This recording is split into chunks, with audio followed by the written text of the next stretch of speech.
आज हम लोग पढ़ेंगे बिजनेस स्टडी में ऑर्गेनाइजेशन चैप्टर के आगे के क्वेश्चंस। कुछ क्वेश्चन हम लोग पहले के 2-3 क्लासों में पढ़ चुके हैं। आज पढ़ेंगे हम लोग centralisation, decentralisation and delegation of authority. केंद्रीकरण, विकेंद्रीकरण तथा अधिकार हस्तांतरण, इन तीनों में रिलेशन पढ़ेंगे हम लोग। क्या रिलेशन है, क्या इनके महत्व हैं। तो पहले हम ये समझें कि सेंट्रलाइजेशन एंड डिसेंट्रलाइजेशन क्या है, केंद्रीकरण तथा विकेंद्रीकरण क्या है। केंद्रीकरण आपको नहीं पढ़ना है, आपके सिलेबस में केवल विकेंद्रीकरण ही है। लेकिन जब आप विकेंद्रीकरण पढ़िएगा तो केंद्रीकरण को भी जानना आपके लिए ज़रूरी है। यहाँ सेंट्रलाइजेशन या डिसेंट्रलाइजेशन ये ऑथोरिटी का सेंट्रलाइजेशन है, अधिकार का केंद्रीकरण, अधिकार का विकेंद्रीकरण।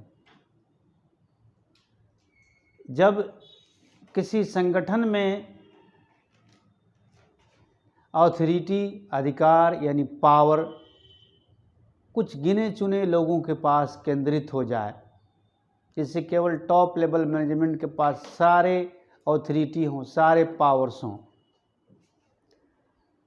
अधीनस्थों को कार्यभार का ट्रांसफ़र नहीं किया जाए, उनको ऑथोरिटी नहीं दी जाए, उनको वर्क अलॉट नहीं किया जाए, उनको ऑथोरिटी नहीं दिया जाए, उनके अकाउंटेबिलिटी नहीं फिक्स की जाए, बल्कि सारा काम 1-2-3 लोगों के पास सेंट्रलाइज हो जाए, केंद्रीकृत हो जाए, तो उसे हम कहते हैं सेंट्रलाइजेशन। अब आते हैं कि डिसेंट्रलाइजेशन क्या है। जब काम का बंटवारा अधिकारी अपने अधीनस्थों में ऊपर से नीचे तक कर दें, टॉप लेवल मैनेजमेंट से लेकर लोअर लेवल मैनेजमेंट तक, जितने काम ऑफिसर्स के पास हैं, अधिकारियों के पास हैं, सीनियर्स के पास हैं, वे उस काम को अपने नीचे कर्मचारियों में बांट दें, उन्हें काम करने, निर्णय लेने का अधिकार दे दें, उनकी अकाउंटेबिलिटी, जवाबदेही निर्धारित कर दें। यानी सीनियर्स के पास, अधिकारियों के पास वर्कलोड मिनिमम रहे, सबको कुछ ना कुछ काम जब मिलने लगे तो इस क्रिया को हम लोग कहते हैं डिसेंट्रलाइजेशन, विकेंद्रीकरण। यानी सेंट्रलाइजेशन का अपोजिट है, उल्टा है डिसेंट्रलाइजेशन। तो फिर यहाँ एक क्वेश्चन खड़ा होता है कि डेलीगेशन ऑफ ऑथोरिटी, भारारोपण का भी तो यही अर्थ आप पढ़े थे। वहाँ भी तो अधिकारी अपने काम को अपने नीचे कर्मचारियों में बांटते थे, उन्हें ऑथोरिटी देते थे, काम को करने का अधिकार देते थे, उनकी अकाउंटेबिलिटी तय करते थे, फिक्स करते थे, यानी जवाबदेही तय करते थे। तो दोनों का डिफिनीशन तो एक ही है। अक्सर दोनों शब्दों का प्रयोग एक ही अर्थ में लोग करते हैं, डेलीगेशन एंड सेंट्रलाइजेशन, लेकिन दोनों में थोड़ा बहुत अंतर है। अंतर जान लें हम, दोनों सेम वर्ड नहीं है, दोनों का नेचर एक जैसा है, लेकिन दोनों में कुछ अंतर है। डेलीगेशन ऑफ ऑथोरिटी में अधिकार अंतरण यानी भारारोपण में कार्य का बंटवारा अधिकारी करते हैं, लेकिन सीमित मात्रा में, लिमिटेड डिग्री में, कम से कम काम का बंटवारा होता है। एक पॉलिसी के तहत पूरे संगठन में मैनेजमेंट के सारे लेवल पर नहीं होता है, जबकि डिसेंट्रलाइजेशन में काम का बंटवारा अधिक से अधिक होता है, ऑथोरिटी का बंटवारा ज़्यादा से ज़्यादा बड़े पैमाने पर होता है। तो डिग्री ऑफ लेवल का अंतर है दोनों में। डेलीगेशन ऑफ ऑथोरिटी में सीमित डिवीजन ऑफ वर्क होता है, distribution of allocation of work होता है, जबकि डिसेंट्रलाइजेशन में अनलिमिटेड होता है। आप इसको एक उदाहरण से समझ सकते हैं। जैसे टॉप लेवल मैनेजमेंट का CEO chief executive officer marketing department को, क्योंकि आपको पता है कि टॉप लेवल मैनेजमेंट के नीचे मिडिल लेवल मैनेजमेंट होता है और मिडिल लेवल मैनेजमेंट में डिपार्टमेंटल मैनेजर्स होते हैं। हर विभाग के अलग अलग मैनेजर्स होते हैं, जैसे परचेज विभाग का परचेज मैनेजर, प्रोडक्शन विभाग का प्रोडक्शन मैनेजर, फाइनेंस विभाग का फाइनेंस मैनेजर, मार्केटिंग विभाग का मार्केटिंग मैनेजर, पर्सोनेल विभाग का पर्सोनेल मैनेजर, और इस सबका बॉस होता है सीईओ चीफ एग्जीक्यूटिव ऑफिसर या जनरल मैनेजर, कई नाम है उसके। तो मान लीजिए कि जनरल मैनेजर ने मार्केटिंग मैनेजर को यह अधिकार दिया कि जिस स्टाफ की सैलरी 10,000 से कम है उसका अपॉइंटमेंट आप कर लीजिए, आपको अधिकार दिया जाता है, अथॉरिटी दी जाती है।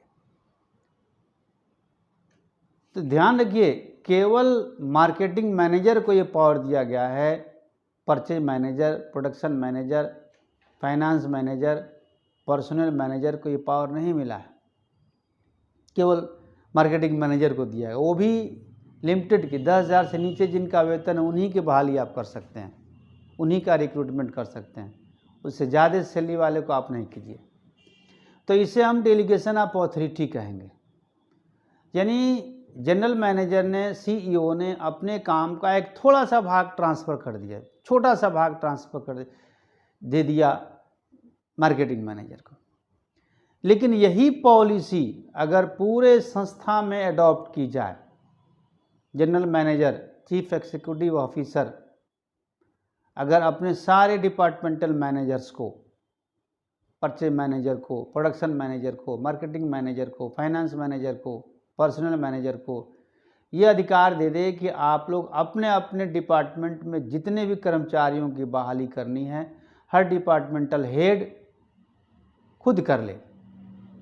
यानी परचेज मैनेजर अपने विभाग में सारे कर्मचारियों की नियुक्ति खुद कर ले, प्रोडक्शन मैनेजर अपने विभाग में जितने आदमी चाहिए सबकी नियुक्ति खुद कर ले, मार्केटिंग मैनेजर उसके बाद जितने आदमी चाहिए सबकी नियुक्ति खुद कर ले, वैसे ही अन्य डिपार्टमेंट का मैनेजर कर लें। तो इसे हम कहेंगे डिसेंट्रलाइजेशन। दोनों में क्या अंतर आपने देखा? दोनों में डिग्री का अंतर है, सीमा का अंतर है। डेलीगेशन में सीमित मात्रा में जनरल मैनेजर ने अपने काम का एक छोटा सा भाग, थोड़ा सा भाग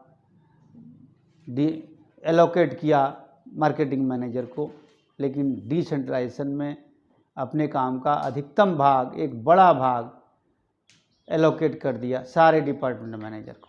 तो ये अंतर है।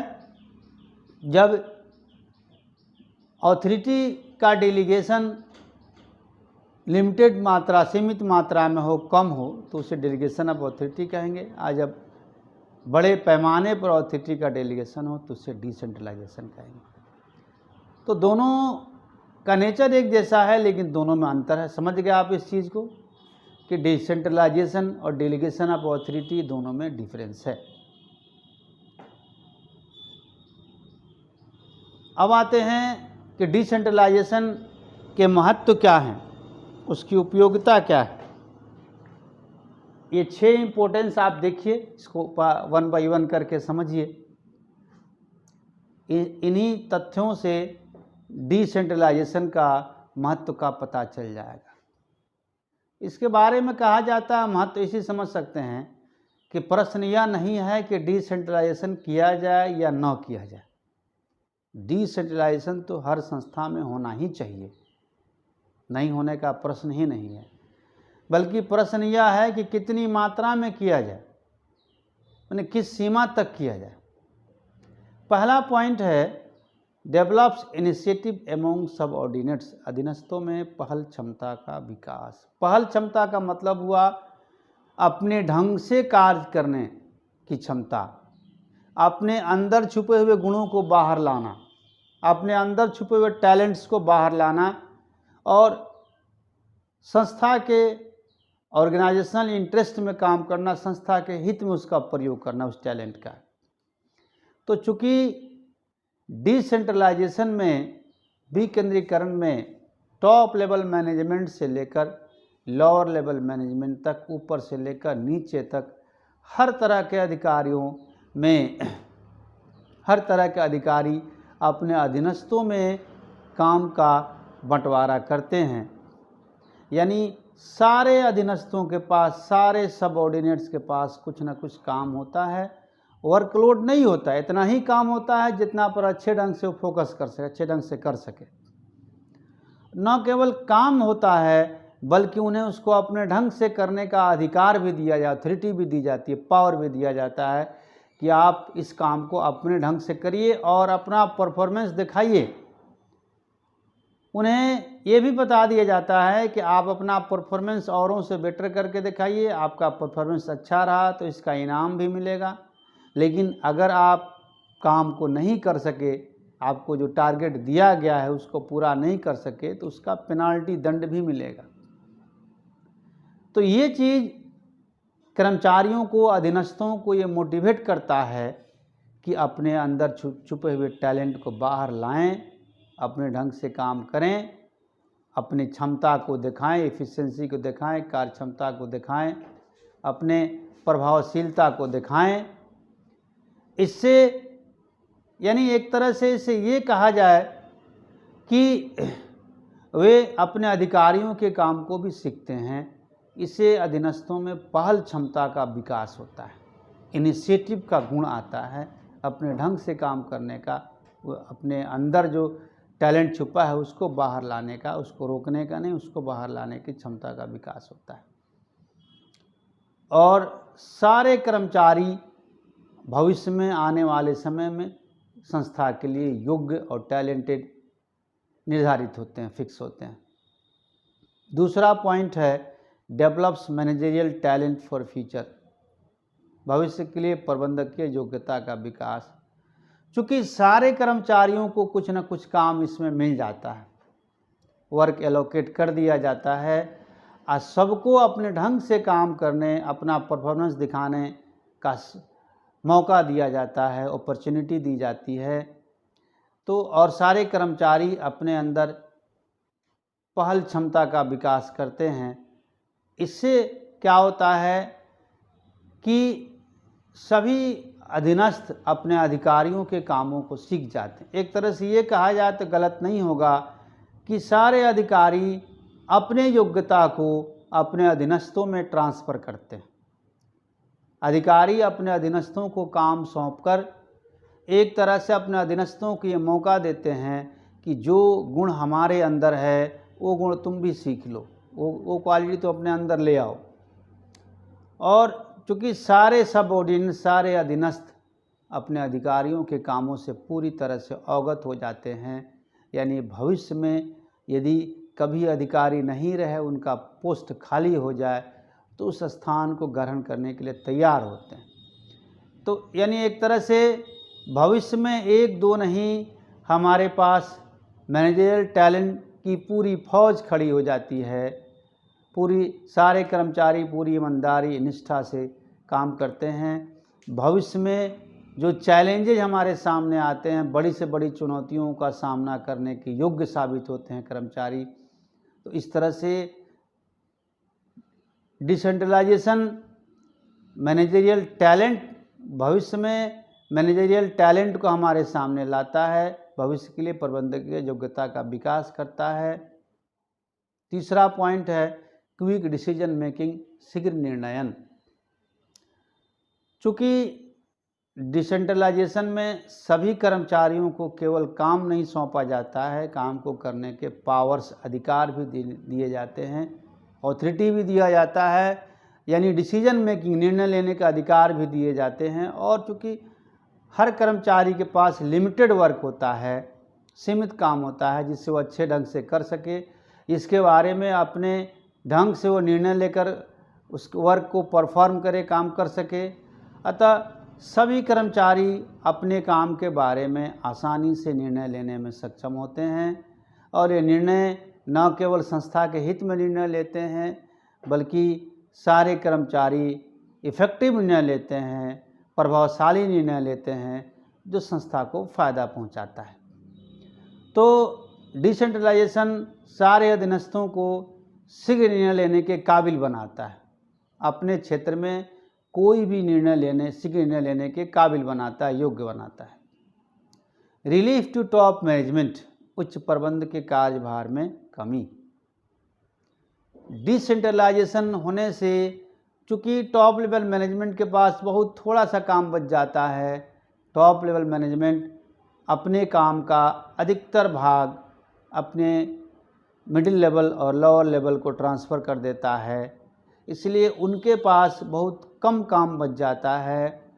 इसके दो फ़ायदे होते हैं, एक तो टॉप लेवल मैनेजमेंट अपने थोड़े से काम पर अच्छे से फोकस कर पाता है, दूसरा फ़ायदा ये होता है कि टॉप लेवल मैनेजमेंट जो समय बचता है उसका सदुपयोग अपने नीचे के कर्मचारियों, अपने अधीनस्थों के काम के निरीक्षण, मॉनिटरिंग पर समय लगाता है।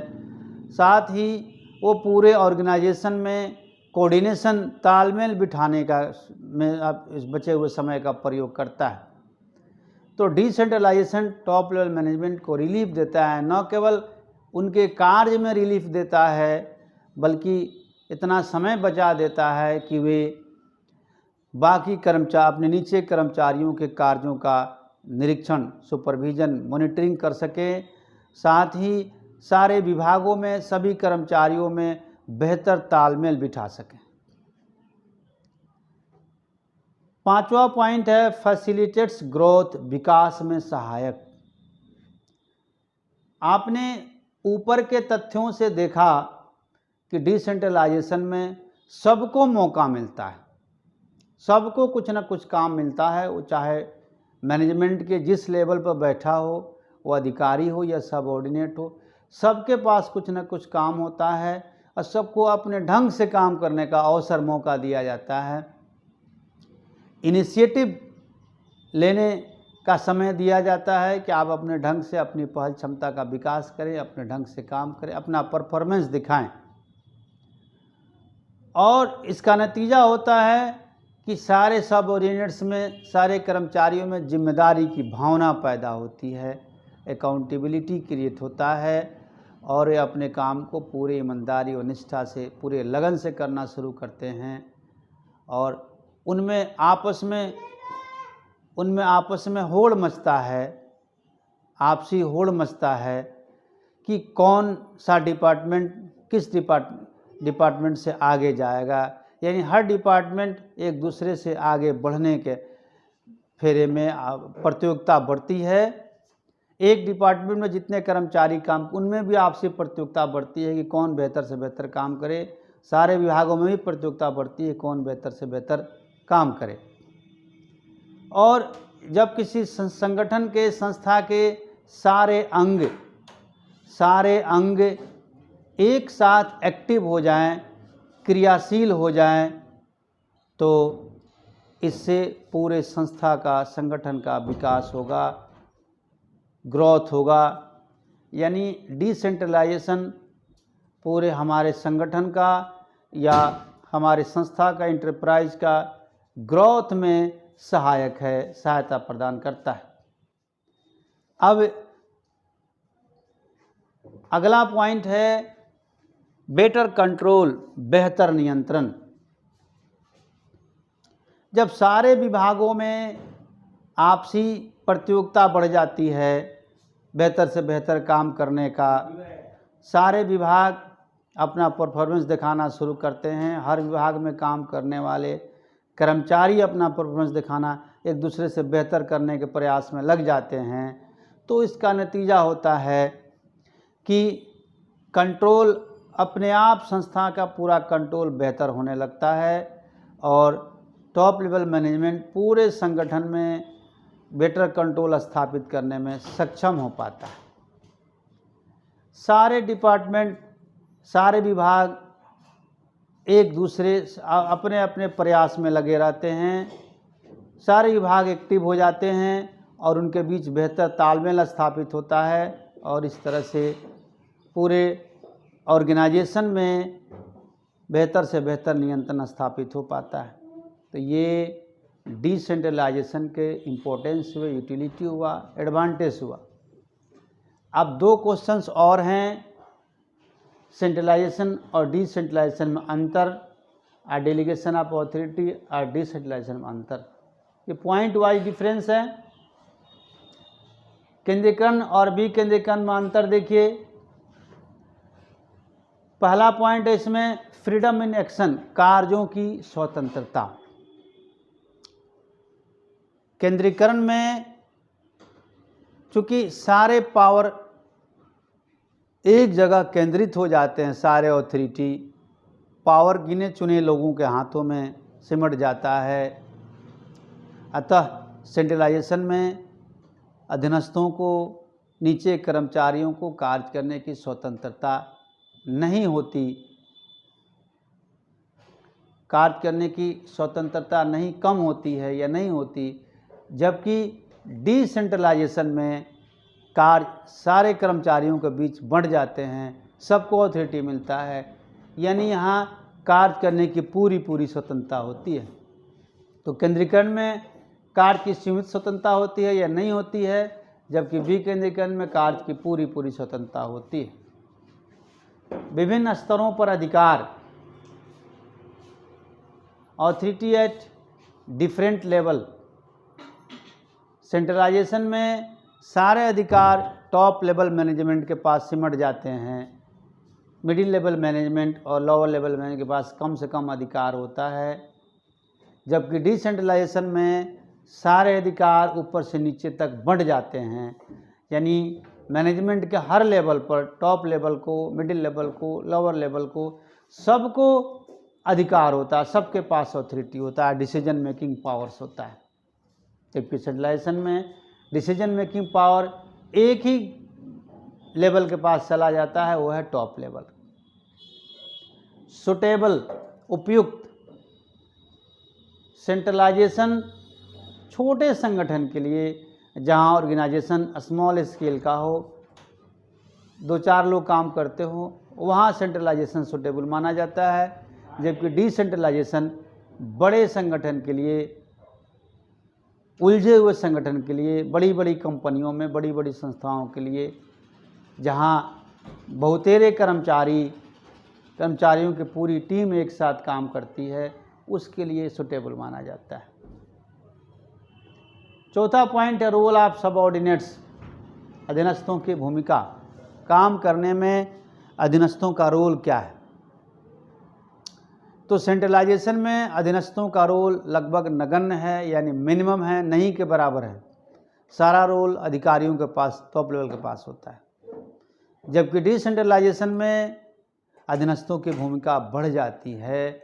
डिसेंट्रलाइजेशन में एक तरह से कहा जाए तो गलत नहीं होगा कि अधिकारियों के पास काम कम होता है और अधीनस्थों के पास ज़्यादा से ज़्यादा वर्कलोड दे दिया जाता है, यानी अधीनस्थों का रोल बड़ा हो जाता है। यानी सेंट्रलाइजेशन में सब ऑर्डिनेट्स का रोल छोटा होता है या नहीं होता है, जबकि डिसेंट्रलाइजेशन में सब ऑर्डिनेट्स का रोल बड़ा होता है।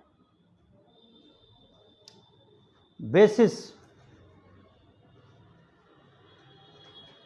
सेंट्रलाइजेशन का आधार नीति निर्धारण होता है, नीति निर्धारित पर आधारित होता है ये, यानी टॉप लेवल का नीति या ऑनर ग्रुप का ही ये पॉलिसी होता है कि सारा अधिकार एक जगह रखा जाए, सारे अथॉरिटी एक जगह रखा जाए टॉप लेवल के पास। जबकि डिसेंट्रलाइजेशन का आधार स्वेच्छा होता है, स्वेच्छा पर आधारित होता है डिसेंट्रलाइजेशन, यानी इसमें अधिकारियों को छूट दिया जाता है ऑनर ग्रुप की तरफ से, मालिकों की तरफ से, कि आप खुद भी काम करें और अपने अधीनस्थों से भी काम करवाएं, और अधिकारी अपने पास लिमिटेड काम रख के बाकी सारा काम नीचे कर्मचारियों में बांट देते हैं, ताकि सब लोग मिलजुल कर संस्था के लक्ष्य को प्राप्त करें। नियंत्रण, कंट्रोल। सेंट्रलाइजेशन में चूँकि गिने चुने लोगों के पास सारा अथॉरिटी होता है, तो कंट्रोल भी ज़्यादा रहता है सेंट्रलाइजेशन में। जबकि डिसेंट्रलाइजेशन में ये अधिकार अथॉरिटी मैक्सिमम लोगों में बंट जाते हैं। तो जब बहुत लोगों के पास काम होगा, बहुत लोगों के पास अधिकार होगा, तो समझ लीजिए कि वहाँ कंट्रोल कम होगा, वहाँ कंट्रोल कम होगा। जहाँ पूरी सत्ता एक आदमी के पास होती है, वहाँ पूरे संगठन पर कंट्रोल अधिक होता है, यानी मिनिमम के पास होती है, 2-3 व्यक्ति के पास होती है, कम से कम लोगों के पास होती है, तो उस संगठन पर नियंत्रण अधिक होता है। लेकिन जब सब मालिक हो जाएं, सबके पास अथॉरिटी हो जाए, तो वैसे संगठन में नियंत्रण कम होता है। तो ये सेंट्रलाइजेशन एंड डिसेंट्रलाइजेशन का अंतर हुआ। अब हम लोग तीसरा क्वेश्चन देखेंगे, difference between delegation of authority and decentralisation, भारारोपण तथा विकेंद्रीकरण में अंतर। इसमें भी 6 पॉइंट्स हैं। कंट्रोल, नियंत्रण, इसमें नियंत्रण पिछला क्वेश्चन में भी था, लेकिन दोनों का डिफाइन करने का आधार अलग अलग है।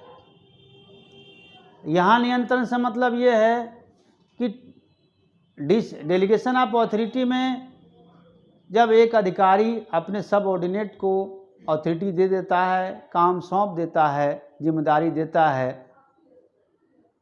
तो पूरी स्वतंत्रता नहीं देता, जिम्मेदारी देकर उस पर कंट्रोल भी अपने पास रखता है, यानी उसके कामों में हस्तक्षेप करते रहता है। लेकिन ये चीज़ डिसेंट्रलाइजेशन में नहीं है। डिसेंट्रलाइजेशन में जब अधिकारी अपने अधीनस्थों को काम सौंप देते हैं, तो अथॉरिटी भी उन्हीं को दे देते हैं, उनके कामों में हस्तक्षेप नहीं करते, यानी कंट्रोल का पावर भी उन्हीं के पास चला जाता है जिनको काम सौंपा जाता है, न कि काम सौंपने वाले के पास रहता है। जबकि डेलीगेशन में कंट्रोल काम सौंपने वाले अधिकारी के पास ही रहता है, लेकिन डिसेंट्रलाइजेशन में कंट्रोल उस व्यक्ति के पास चला जाता है जो इसको इम्प्लीमेंट करता है, जो इसका प्रयोग करता है। यानी डेलीगेशन ऑफ अथॉरिटी में काम सौंपने के पास भी अधिकारी अपने अधीनस्थ पर नियंत्रण रखते हैं, उनके कामों में हस्तक्षेप करते रहते हैं, जबकि डिसेंट्रलाइजेशन में यह चीज़ नहीं होता। एक अधिकारी अपने अधीनस्थ को काम सौंपा तो पूरी आज़ादी, स्वतंत्रता देता उसे कि आपने ढंग से करो, हम कहीं हस्तक्षेप नहीं करेंगे, अब कंट्रोल भी तुम्हारे ही पास रहेगा। स्कोप, क्षेत्र, डेलीगेशन का स्कोप संकुचित है। डेलीगेशन में आपको पहले से पता है कि काम सीमित मात्रा में डेलीगेट बांटा जाता है, कम से कम बांटा जाता है, जबकि डिसेंट्रलाइजेशन का स्कोप व्यापक है, ये इसमें बड़े पैमाने पर काम का बंटवारा होता है। यानी डेलीगेशन ऑफ अथॉरिटी का क्षेत्र सीमित है, जबकि डिसेंट्रलाइजेशन का क्षेत्र असीमित है। ऑब्जेक्टिव, अंतर का आधार ये भी है, उद्देश्य। डेलीगेशन ऑफ अथॉरिटी का उद्देश्य है वर्कलोड को बांटना। किसी अधिकारी के पास ज़्यादा काम हो जाए तो अपने कार्यभार को कम करने के लिए वो अपने नीचे कर्मचारी में वर्क को डेलीगेट कर देता है, बांट देता है। ये उद्देश्य है डेलीगेशन का, कार्यभार को कम करना।